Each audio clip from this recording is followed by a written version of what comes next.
فرزند زہرا یہ حالات برے ہیں۔ کاشانہ بصیرت ایک ایسا مکمل یوٹیوب چینل جس پر محروم بصارت کے لیے بالخصوص اور تمام افراد کے لیے بالعموم سینکڑوں کی تعداد میں اسلامی کتب دستیاب ہیں۔ لہذا گزارش ہے کہ آپ اپنی ذمہ داری نبھاتے ہوئے کاشانہ بصیرت کو سبسکرائب کرنے کے ساتھ ساتھ بیل آئیکن کو پریس کیجئے تاکہ آپ علم کے حصول کے ساتھ ساتھ مذہب اہل بیت کی اشاعت میں بھی اہم کردار ادا کرتے رہیں۔ کاشانہ بصیرت۔ فرزند زہرا یہ حالات برے ہیں۔ السلام علیکم، میں ہوں صبا جعفر اور یوٹیوب چینل کاشانہ بصیرت کے لیے قرآن مجید کی تفسیر کوثر ریکارڈ کرنے کی سعادت حاصل کر رہی ہوں۔ یہ تفسیر جناب محسن علی نجفی صاحب نے تحریر کی ہے۔ وَجَزَاءُ سَيِّئَةٍ سَيِّئَةٌ مِثْلُهَا فَمَنْ عَفَا وَأَصْلَحَ فَأَجْرُهُ عَلَى اللَّهِ إِنَّهُ لَا يُحِبُّ الظَّالِمِينَ۔ اور برائی کا بدلہ اسی طرح کی برائی سے لینا جائز ہے، پھر کوئی درگزر کرے اور اصلاح کرے تو اس کا اجر اللہ پر ہے، اللہ یقیناً ظالموں کو پسند نہیں کرتا۔ تفسیر آیات۔ وَجَزَاءُ سَيِّئَةٍ سَيِّئَةٌ مِثْلُهَا، ظلم و زیادتی کا بدلہ لینے کے ضوابط میں بنیادی بات یہ ہے کہ جتنی برائی ہوئی ہے اس کے بدلے میں اتنی ہی برائی کی جائے، اس سے زیادہ کا حق نہیں ہے۔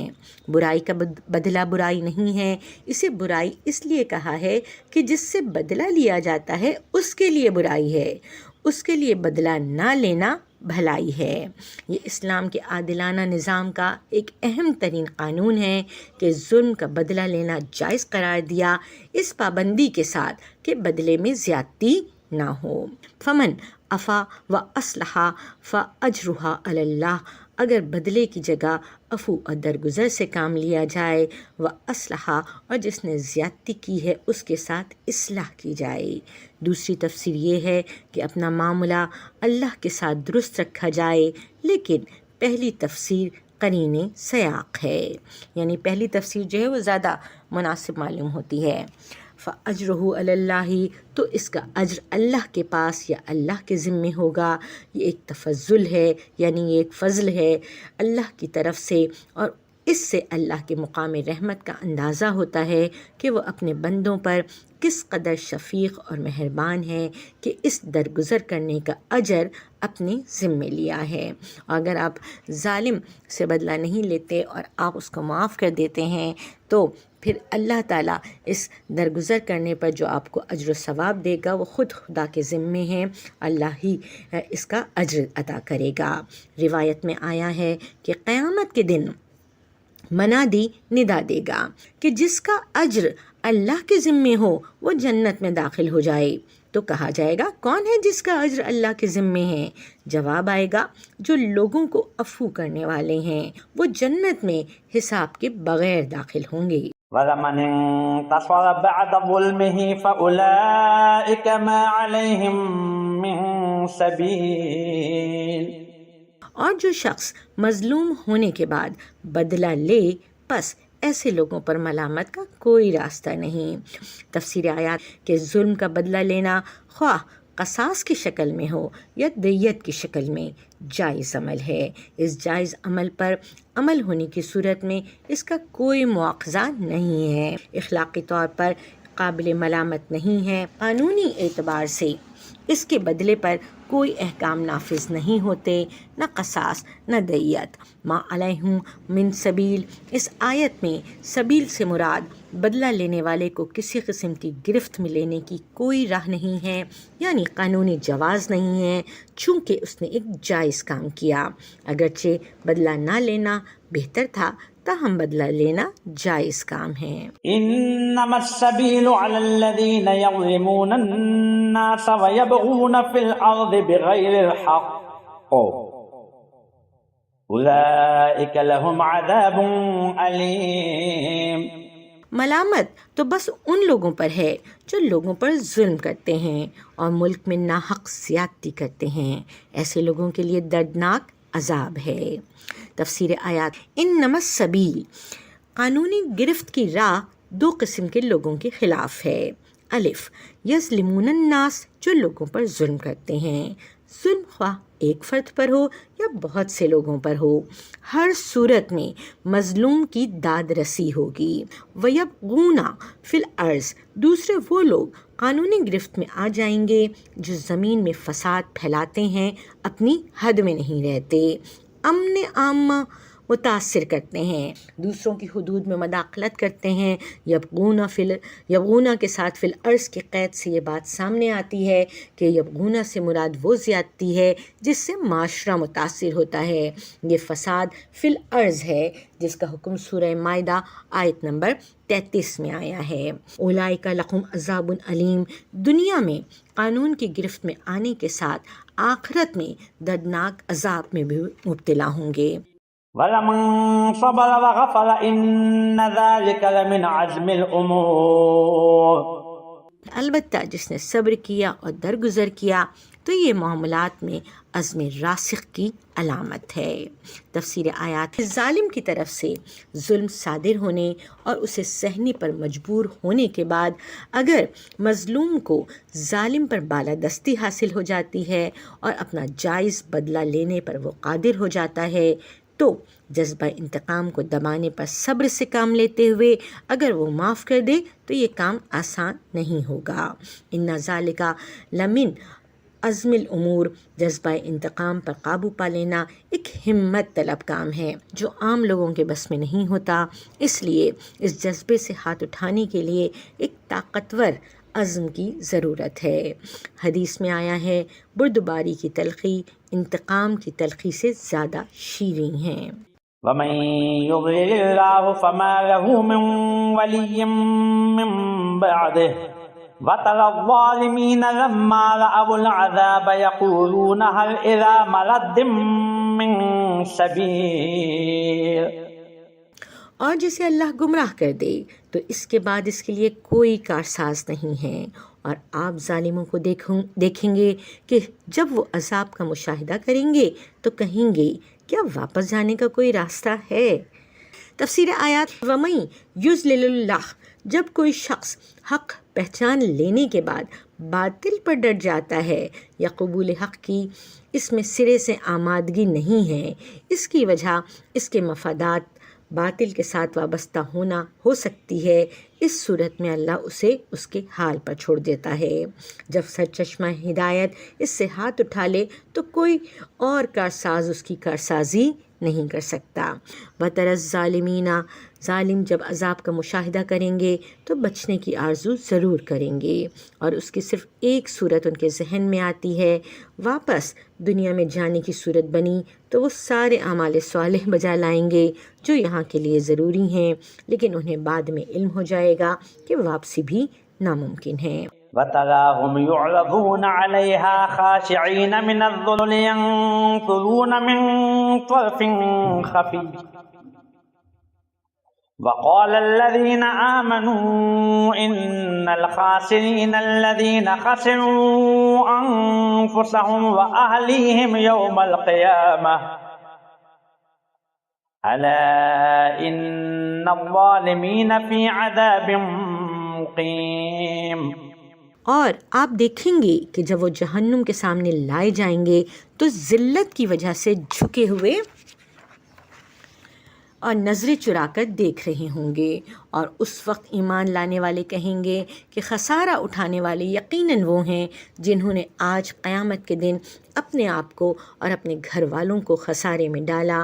آگاہ رہو، ظالم لوگ یقیناً دائمی عذاب میں رہیں گے۔ تشریح کلمات میں کہتے ہیں طرفن کے اصل معنی پلک جھپکنے کے ہیں، اور پلک جھپکنے میں دیکھنا لازم ہے، اس لیے طرف کے معنی میں دیکھنا بھی آ جاتا ہے۔ تفسیر آیات وَتَرَاهُمْ یرزون علیہا، ان کافروں کو اس حالت میں آپ دیکھیں گے کہ انہیں آتش جہنم میں داخل کرنے سے پہلے اس کے سامنے پیش کیا جائے گا تاکہ وہ اس آتش جہنم کا مشاہدہ کریں جس میں انہیں داخل کرنا ہے۔ خاشعین من الذل، ذلت و خواری کی وجہ سے وہ جھکے ہوئے ہوں گے۔ ینظرون من طرف خفی، وہ اس آتش کو نظریں چرا کر آنکھ کے ایک گوشے سے دیکھ رہے ہوں گے اور پوری نگاہ سے دیکھنے کی جرت نہیں کریں گے۔ وقال الذین آمنوا، جب اہل جہنم کا یہ حال اہل ایمان کے بھی مشاہدے میں آئے گا تو وہ کہیں گے خسارے میں ہیں وہ لوگ جنہوں نے قیامت کے دن اپنی ابدی اور دائمی زندگی کا خسارہ اٹھایا ہے، وعلیہم، اور ساتھ اپنے اہل و عیال کو بھی خسارے میں ڈالا ہے چونکہ ان کے اہل و عیال ان کے تابع ہیں۔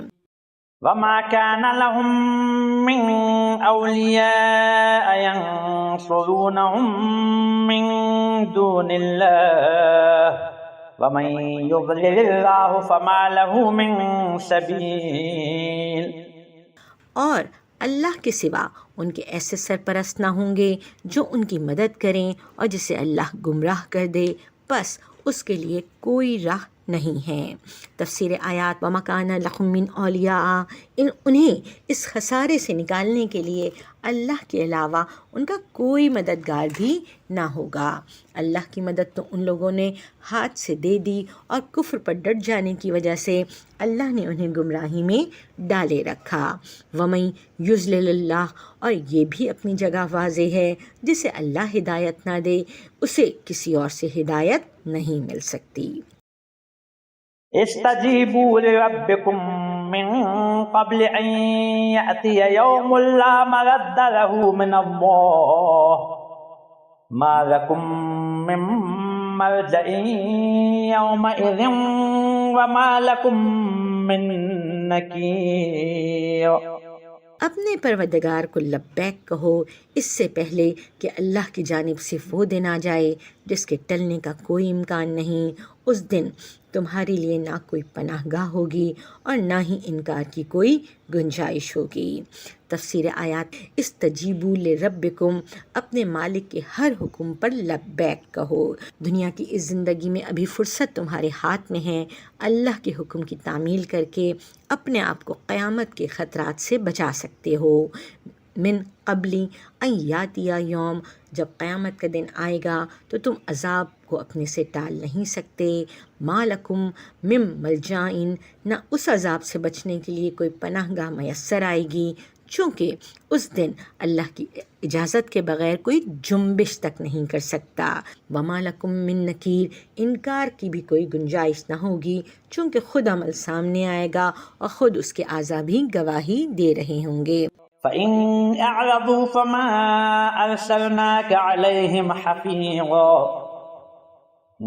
عَلَيْكَ إِلَّا الْبَلَاغَ وَإِنَّ إِذَا أَذَقْنَا الْإِنسَانَ مِنَّا رَحْمَةً فَرِحَ بِهَا وَإِن تُصِبْهُمْ سَيِّئَةٌ بِمَا قَدَّمَتْ أَيْدِيهِمْ فَإِنَّ الْإِنسَانَ كَفُورٌ۔ پھر اگر یہ منہ پھیر لیں تو ہم نے آپ کو ان پر نگہبان بنا کر تو نہیں بھیجا، آپ کے ذمے تو صرف پہنچا دینا ہے، اور جب ہم انسان کو اپنی رحمت کا ذائقہ چکھاتے ہیں تو وہ اس سے خوش ہو جاتا ہے، اور اگر ان کے اپنے بھیجے ہوئے اعمال کی وجہ سے انہیں کوئی تکلیف پہنچتی ہے تو اس وقت یہ انسان یقیناً ناشکرا ہو جاتا ہے۔ تفسیر آیات فَإِنْ آرَزُوا، اگر یہ لوگ قبول حق کے لیے آمادہ نہیں ہیں تو آپ اس کے ذمہ دار نہیں ہیں۔ آپ پر واجب یہ ہے کہ حق کا پیغام بغیر کسی ابہام کے ان تک پہنچا دیں، ان پر حجت پوری ہونے میں کوئی کمی نہ رہ جائے۔ ان علیک الا البلاغ، بات پوری وضاحت کے ساتھ ان تک پہنچ گئی، آپ کی ذمہ داری ختم ہو گئی، کیونکہ اللہ کی طرف سے کوئی بات طاقت اور جبر کے ذریعے مسلط نہیں کی جاتی۔ اگر ایسا ہوتا تو انبیاء علیہ السلام کی ضرورت نہ رہتی، اس کے لیے اللہ کا ایک تکوینی اشارہ کن کافی تھا۔ انبیاء علیہ السلام کو دل اور ضمیر سے کام ہے۔ جس کا دل صحت مند اور ضمیر زندہ ہو وہ اس خدائی آواز کو پہچان لیتا ہے۔ مریض دل اور مردہ ضمیر والوں پر حجت پوری ہونے کے بعد انہیں ان کے حال پر چھوڑ دیا جاتا ہے۔ اس کے بعد وہ محسوس پرست ہوتا ہے۔ اس کی خوشی و غمی کا مدار سامنے کی حالت پر ہوتا ہے، گزشتہ کی قدر نہ آئندہ کی فکر۔ وَإِنَّا إِذَا أَذَقْنَا الْإِنسان، ان کا ایمان نہ لانا اس وجہ سے نہ ہوگا کہ آپ صلی اللہ علیہ وآلہ وسلم کے پیغام کے حق ہونے میں کوئی شائبہ یا آپ کی تبلیغ میں کوئی ابہام ہے، بلکہ اس کی وجہ تو ان کی سرکشی اور نعمتوں میں بدمستی ہے۔ چنانچہ جب ہم اس انسان کو اپنی رحمتوں سے نوازتے ہیں تو یہ اتراتا ہے اور خوشی سے مدہوش ہو جاتا ہے۔ اس کے بعد وَإِن تُصِبْهُمْ سَيِّئَةٌ کا کی تفسیر بیان کرتے ہیں کہ اگر کوئی حادثہ پیش آ جائے تو نعمتوں کو بھول جاتا ہے، حالانکہ یہ حادثہ بِمَا قَدَّمَتْ أَيْدِيهِمْ خود اس کی اپنی شامت اعمال ہے۔ قابل توجہ بات یہ ہے، نمبر 1، نعمت کو اللہ نے ازخنا کہہ کر اپنی طرف نسبت دی، اور برائی سیئتم کو خود لوگوں کے اعمال کا نتیجہ قرار دیا۔ نمبر 2، فریحہ مفرد لفظ انسان کے اعتبار سے اور تصبہم جمع معنی انسان کے اعتبار سے ہے۔ نمبر 3، اذا ازخنا میں نعمت کے لیے اذا آ اور ان تصبہم میں برائی کے لیے ان کے استعمال میں یہ راز ہے کہ نعمت یقینی اور حتمی ہے، جبکہ برائی کا وقوع ضروری اور حتمی نہیں ہے، لوگوں کے شامت اعمال کا نتیجہ ہوا کرتا ہے، چونکہ اذا جب یقینی کے لیے، ان اگر غیر حتمی کے لیے ہے۔ للہ ملک السماوات والارض یخلق ما یشاء یہب لمن یشاء اناثا ویہب لمن یشاء الذکور۔ آسمانوں اور زمین کی بادشاہی صرف اللہ کے لیے ہے، وہ جو چاہتا ہے خلق فرماتا ہے، جسے چاہتا ہے بیٹیاں عطا کرتا ہے اور جسے چاہتا ہے نرینہ اولاد عطا کرتا ہے۔ تفسیر آیات، للہ ملک السماوات والارض، کائنات اللہ کے قبضہ ملکیت میں ہے اور اس کا وجود و عدم بھی اس کے قبضہ قدرت میں ہے۔ نمبر 2، یخلق من یشاء، وہ جب کسی چیز کو نیستی اور عدم سے صفائے وجود میں لانا چاہتا ہے تو اس کے لیے صرف اور صرف ایک ارادہ یشاء کافی ہوتا ہے۔ نمبر 3، یہب لمن یشاء اناثا، جسے چاہتا ہے بیٹیاں دیتا ہے اور جسے چاہتا ہے نرینہ اولاد عطا کرتا ہے۔ اولاد نرینہ ہو یا لڑکی، اگر انسان کو خدا داد قوت و تجربے سے اس بات کی شناخت ہو گئی ہے کہ وہ پدر کے وائی کو ماں کے ایکس کے ساتھ جفت کر کے لڑکا اور پدر کے ایکس کو ماں کے ایکس کے ساتھ جفت کر کے لڑکی کے پیدا ہونے کے لیے فضا سازگار بنا لیتا ہے، تو اس کا یہ مطلب نہیں کہ وہ اولاد دینے والا ہے۔ اس انسان کو نطفہ پدر اور تخم مادر میں سے کسی ایک کو بنانے کی قدرت حاصل نہیں ہے، صرف راز قدرت کے سمجھنے کی صورت میں اس سے استفادے کی بات ہے۔ جیسے قدیم دور سے لوگوں نے تجربہ کیا کہ بعض غذاؤں اور دواؤں کے استعمال کی وجہ سے لڑکی یا لڑکے کے پیدا ہونے میں مدد ملتی ہے۔ اس آیت میں بیٹیوں کا ذکر بیٹوں سے پہلے آیا ہے۔ ممکن ہے کہ من حیث الاولاد میں بیٹی کو فضیلت حاصل ہو، جیسا کہ حدیث نبوی میں ہے، تمہاری اولاد میں بہتر بیٹیاں ہیں۔ او یزوجہم ذکرانا واناثا ویجعل من یشاء عقیما انہ علیم قدیر۔ یا جسے چاہے وہ بیٹے اور بیٹیاں دونوں دیتا ہے اور جسے چاہتا ہے بانجھ بنا دیتا ہے، وہ یقیناً بڑا جاننے والا قدرت والا ہے۔ تفسیر آیات میں بیان کرتے ہیں کہ عربی محاورے میں زوج دو مختلف چیزوں کو ایک جگہ جمع کرنے کے معنوں میں استعمال ہوتا ہے۔ مجمع البیان میں فرمایا، عرب جب چھوٹے اور بڑے اونٹوں کو ایک جگہ جمع کرتے ہیں زوجت ابلی کہتے ہیں، اور یزوجہم، اور اللہ جسے چاہتا ہے بیٹے اور بیٹیاں دونوں عنایت فرماتا ہے جیسے اللہ کی مشیت کا تقاضا ہو۔ وَيَجْعَلُ مَن يَشَاءُ عَقِیمًا، اگر اللہ کی مشیت یہ ہو کہ کسی کو اولاد نہ دی جائے تو اس سے یہ نعمت چھن جاتی ہے۔ انہ علیم قدیر، اس علم الہی کے مطابق جو اس بندے کے بارے میں وہ رکھتا ہے، ورنہ اللہ اولاد دینے پر قادر ہے۔ وما كان لبشر أن يكلمه الله إلا وحي أو من وراء حجاب أو يرسل رسولا فيوحي بإذنه ما يشاء إنه علي حكيم۔ اور کسی بشر میں یہ صلاحیت نہیں کہ اللہ اس سے بات کرے ماں سوائے وحی کے یا پردے کے پیچھے سے، یا یہ کہ کوئی پیام رساں بھیجے، بس وہ اس کے حکم سے جو چاہے وحی کرے، بے شک وہ بلند مرتبہ حکمت والا ہے۔ تفسیر آیات، کسی انسان سے اللہ تعالیٰ کے ہم کلام ہونے کی 3 صورتوں کا بیان ہے۔ پہلی صورت وحین ہے۔ اس پہلی صورت کو مطلق وحی کے ساتھ تعبیر فرمایا، جبکہ باقی 2 صورتیں بھی وحی کی ہیں۔ اس کی وجہ یہ ہو سکتی ہے کہ وحی کی پہلی صورت ایک کامل اور اعلیٰ درجے کی وحی ہے، چونکہ اس میں اللہ تعالیٰ اپنے رسول کے قلب پر اپنا کلام براہ راست نازل فرماتا ہے۔ دوسری صورت وحی کی یہ ہے کہ وہ پردے کے پیچھے سے بات کرتا ہے، اور تیسری صورت یہ ہے کہ وہ کوئی پیام رساں بھیجتا ہے۔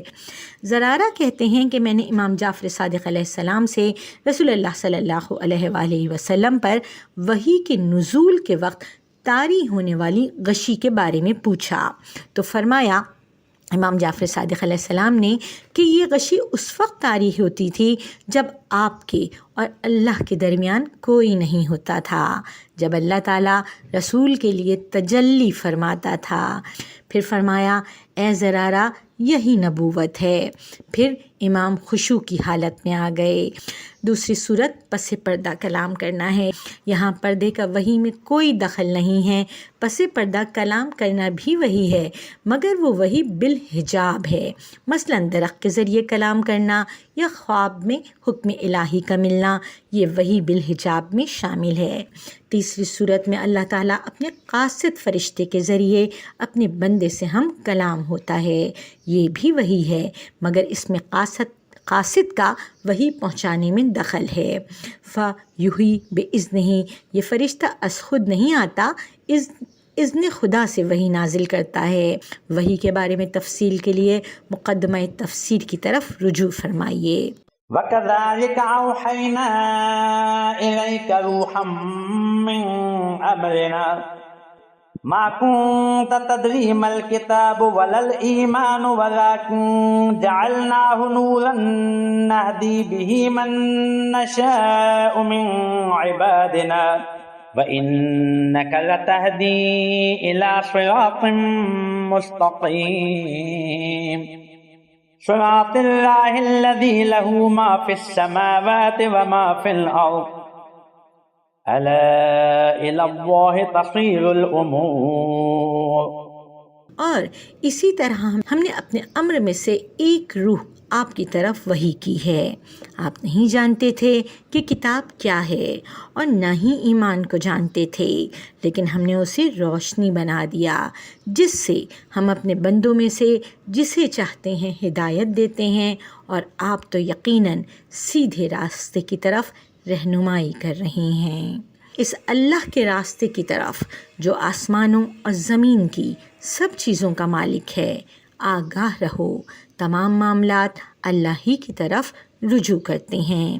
تفسیر آیات میں بیان کرتے ہیں وَكَذَلِكَ أَوْحَيْنَا إِلَيْكَ رُوحًا، جس طرح دیگر انبیاء علیہم السلام پر وحی نازل کی گئی، اسی طرح ہم نے آپ پر ایک روح کی وحی کی ہے، یا جس طرح سابقہ آیت میں ذکر ہوا اسی طرح تینوں قسموں کے ساتھ آپ صلی اللہ علیہ وآلہ وسلم پر ایک روح کی وحی ہوئی ہے۔ اس آیت میں روحن سے مراد اکثر کے نزدیک قرآن ہے، بعض کے نزدیک روح سے مراد وحی ہے۔ دونوں اقوال کا نتیجہ ایک ہے، یعنی قرآن بھی وحی ہے، روح سے مراد وحی ہونے پر یہ آیت دلیل ہے۔ ارشاد فرماتے ہیں وہ اپنے حکم سے فرشتوں کو روح کے ساتھ اپنے بندوں میں سے جس پر چاہتا ہے نازل کرتا ہے، اس حکم کے ساتھ کہ تنبیہ کرو کہ میرے سوا کوئی معبود نہیں، لہٰذا تم میری مخالفت سے بچو۔